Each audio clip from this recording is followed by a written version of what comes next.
여러분 안녕하십니까? 포항 MBC 뉴스입니다. 포항 제주 하늘길이 다시 열렸습니다. 이 제주 하늘길은 그동안 2차례 열렸다가 닫혔는데 이번에는 대한항공이 노선을 개설했습니다. 경북 동해안 주민들의 항공 편의 증진과 함께 만성적자인 포항공항이 활성화될지 기대가 커지고 있습니다. 김기영 기자입니다. 제주로 향하는 대한항공 여객기가 포항공항 활주로를 박차 오릅니다.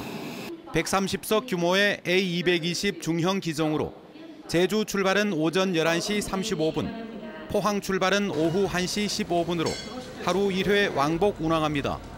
제주에서 도착하는 첫 승객이나 포항에서 제주로 향하는 여행객 모두 가까운 공항 덕에 만면 희색입니다. 만약에 포항에 이게 없었으면 사실 쉽진 않았을 것 같아요. 저한테는 아이들 데리고 다른 지역까지 가서 간다는 게 저한테는 굉장히 부담스러운 일이라서. 첫 운항편은 만석, 9월 말까지 예매율은 80%를 웃돕니다. 포항공항의 강점은 지리적 위치, 대구공항이나 김해공항을 이용하면서 연간 30억 원으로 추산되는 포항 시민의 불필요한 지불 비용도 절감할 수 있고 무엇보다 주차료가 없습니다.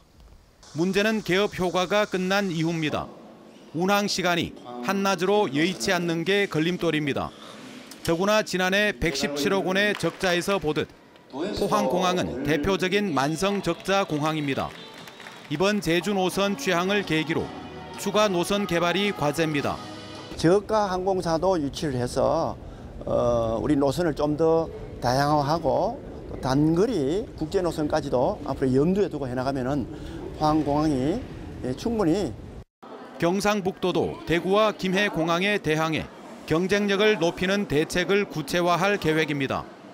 지역 산업이나 지역 관광 활성화를 위해서는 공항 접근성이 가장 중요하다고 할 수 있습니다. 저희들이 그 포항 공항 활성화를 위해서 연구 용역을 바탕으로 김포 노선도 하루 1회로 줄고 제주 노선은 아시아나 항공이 2014년, 에어포항은 지난해 12월 폐쇄하는 등 악순환을 막는 세심한 전략이 필요합니다. MBC 뉴스 김기영입니다. 영덕 오징어 가공업체에서 숨진 외국인 노동자 4명이 흡입한 가스는 황화수소와 암모니아로 확인된 가운데 업체 대표에 대해 내일쯤 구속영장이 신청될 것으로 보입니다. 영덕경찰서는 국립과학수사연구원의 지하탱크 현장 감식에서 이 같은 가스 일부가 검출됐고 태국인 3명에 대한 부검에서도 가스 흡입에 의한 질식사라는 소견이 나왔다고 밝혔습니다. 경찰은 업체 대표 54살 A씨가 작업 당시 현장에 있었지만 사전 가스 검사와 안전장구 착용 등을 지시하지 않았다며 고용노동청과 협의해 업무상 과실치사와 산업안전보건법 위반 혐의로 내일쯤 구속영장을 신청하기로 했습니다. 오는 12월 포항 영일만항과 러시아 블라디보스토크 간의 크루즈선 시범 운항을 앞두고 이달부터 여행 상품 판매가 시작될 전망입니다. 경상북도는 경북 동해안 5개 시군과 안동, 대구를 연계하고 해양수산부와 국제선사, 국내 여행사 등의 홍보를 강화하고 있습니다. 현대아사는 1,400명이 탑승하는 5만 톤급 크루즈선을 시범 운항해 영일만항의 크루즈 관광객 유치와 국제항으로서 가능성을 타진해 볼 예정입니다. 포스텍은 2020학년도 수시 모집을 마감한 결과 330명 모집에 2,296명이 지원해 6.96대 1의 경쟁률을 기록했다고 밝혔습니다. 농어촌 전형이 7.8대 1로 가장 높은 경쟁률을 보였고 이어서 일반, 저소득 가구 등의 순으로 나타났습니다.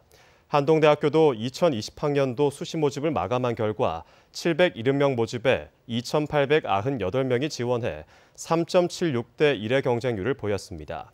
사회기여자 및 배려자 전형에 234명이 지원해 6.69대 1로 최고 경쟁률을 기록했으며 이어 일반, 소프트웨어 인재 전형도 높은 경쟁률을 보였습니다.